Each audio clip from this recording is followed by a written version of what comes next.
Hey guys, welcome back to my channel. I am Crank Addict, and this is the channel for crank addicts like me and hopefully you. Last week you saw us put that limited slip locker differential in the back of this Jimmy, and we'll see how that goes. I still need to button it up. I am waiting for the drive shaft to show up still, the front drive shaft. Apparently the guy that's making this drive shaft caught some kind of weird flu bug or something, and he was out of action for about 2 weeks. So he's back in the shop, and he tells me it's supposed to go out today. So hopefully next video we'll be looking at that drive shaft and seeing what my money has bought. But today the real issue though are my gauges. I'm using the Autometer Phantom gauges, and I really wanted to go all electric across there, but I am having some issues with my electric oil pressure gauge. Most of the stuff I buy is off eBay, so I can save a few bucks here and there. And from the get-go, I didn't have an oil pressure sensor that would work with the Autometer gauge. That was my bad for not doing the research. So I had to buy an expensive $45 sender to work with my Autometer gauge.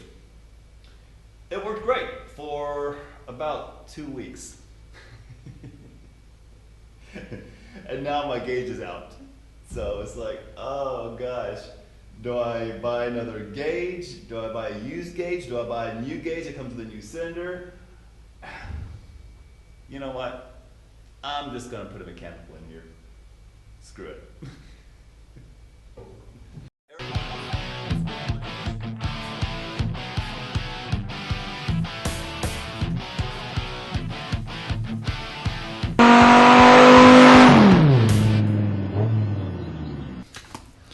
Okay, well first let's make sure we got the right gasket.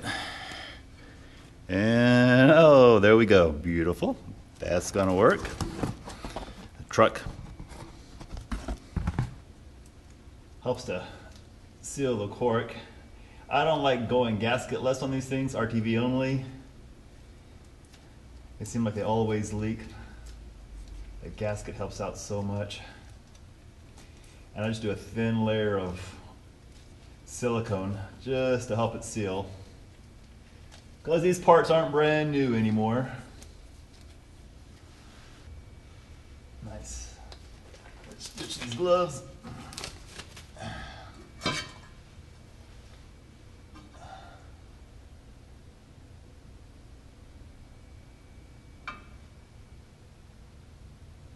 Right there. All right. And strangely enough, I've got 3 green nuts here. Why aren't they all green? Hulk, get jealous. Get it? 3 green nuts. Hulk jealous. Hulk smash.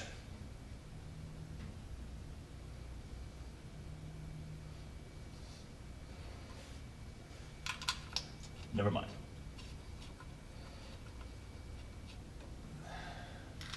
Alright, and the rest is pretty boring. Alright guys, I finally got in the front drive shaft for this Jimmy. It's been almost 3 months waiting for this thing to come in. I got it through a company called Tatons. I guess the owner's name is Curtis Taton. And he apparently had COVID right around the beginning of the year. So his excuse is. But after 3 months of waiting, we finally got this thing in. So let's install it and see how it fits.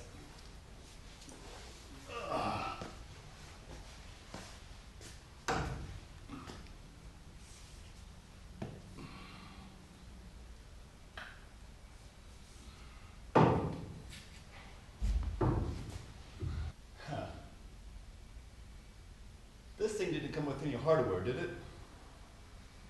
Got some hardware, and I am going to be installing this thing with U-bolts.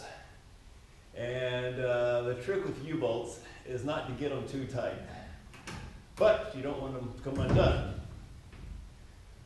That's what Loctite is for.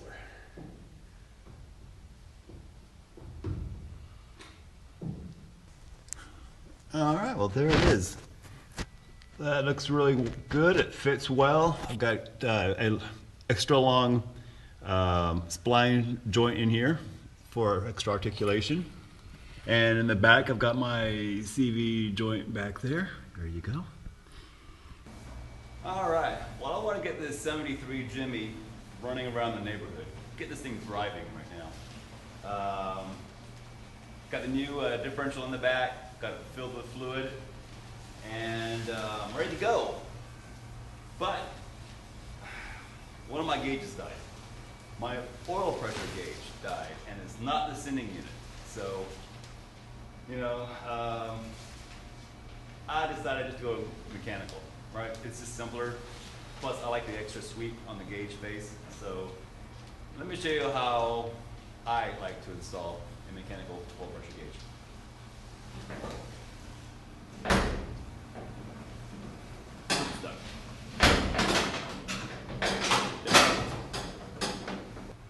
Okay, so this is my new mechanical oil pressure gauge. And I got this one off eBay, so it's a little rough around the edges, but I'm okay with that. And like I said, I love that 270 degree sweep of the dial. That's really nice. And it came with its own braided line also, minus this adapter, of course. I just bought that. For 25 bucks, eBay, let's give this thing a try. All right, I'm gonna go ahead and wiggle this dash out. I think it's sitting in there mostly. Yeah, it's just kind of sitting there right now.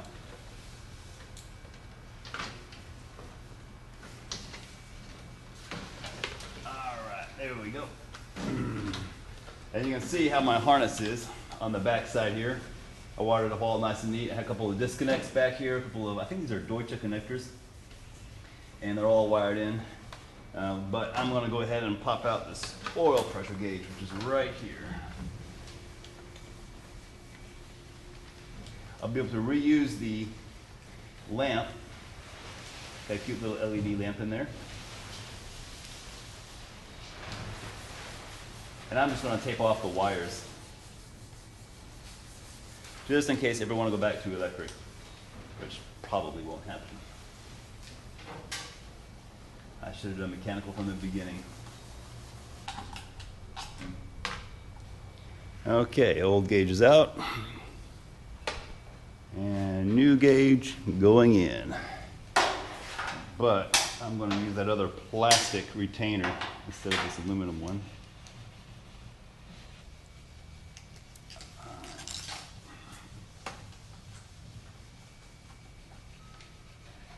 Did I just put that in upside down? I think I did. Did I put that in upside down? Oh, I sure did. All right, so this is a bulkhead fitting, and the way these things work is they've got these two nuts on one side. These are jam nuts.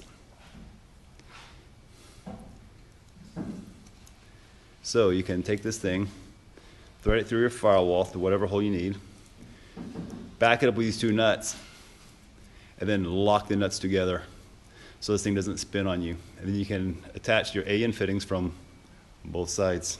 So that's the proper way to run a braided line through the firewall. You can use a grommet.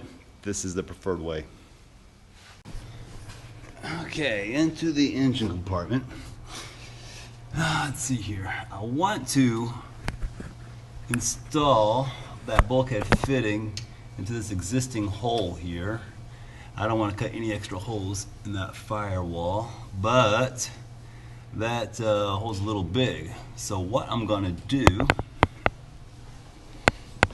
is I painted this large fender washer, semi-gloss black, and we'll be using that as a backer, and hopefully with the bulkhead fitting it'll all blend together and look as like one piece. Yeah, something like that.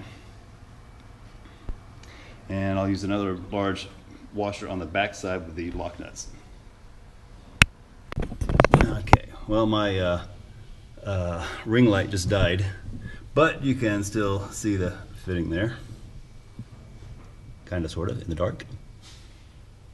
So I got my braided hose installed on that bulkhead fitting, but I don't want it on this side of the brace, so I'm just gonna reroute that around there. And from there, we can tie it into our gauge. Give it a little tightening with a 9/16.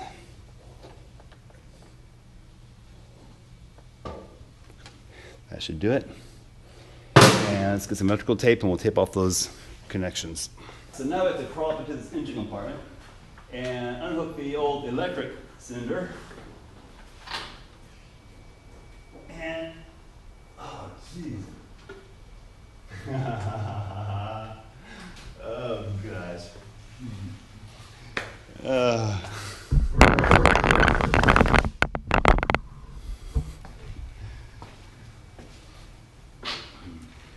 Okay, when I went into there to disconnect the cinder, I discovered that the wire to the cinder was broken. I don't know how it got broken, but it got broken. It was a brand new cinder, so I just assumed, you know what that means, I assumed that the gauge inside had gone bad. It's just a broken wire. But let's go ahead and finish this install. I still like the mechanical gauge, so let's go ahead and do this and call it a day. Oh, gosh.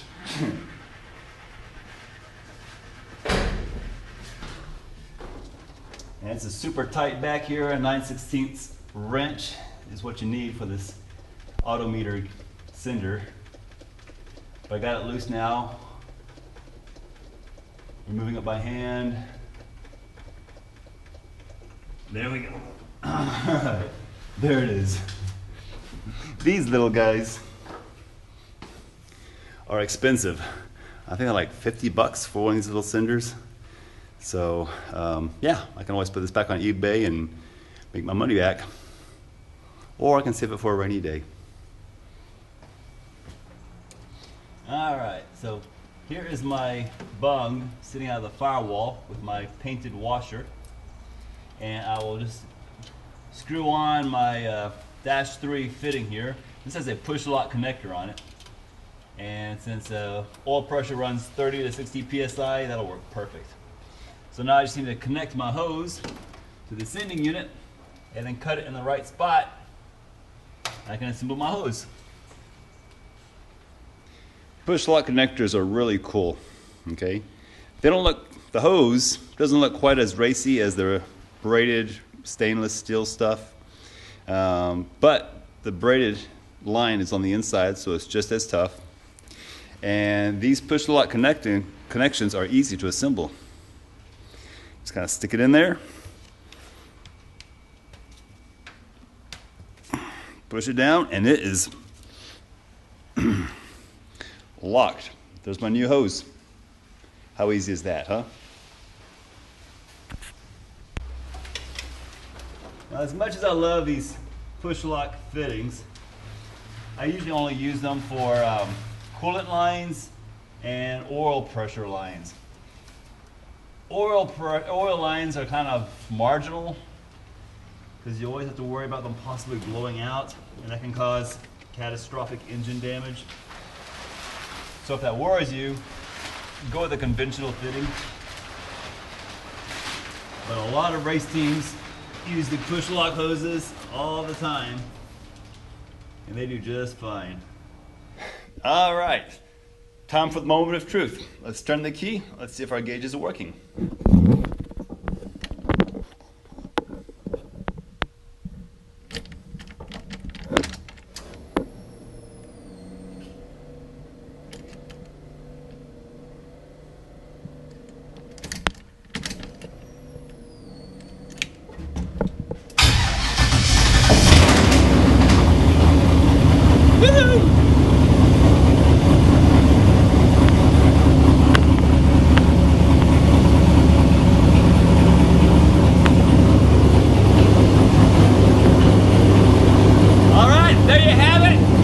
like this video, hit that like button, hit the subscribe button, and I'll catch you next time.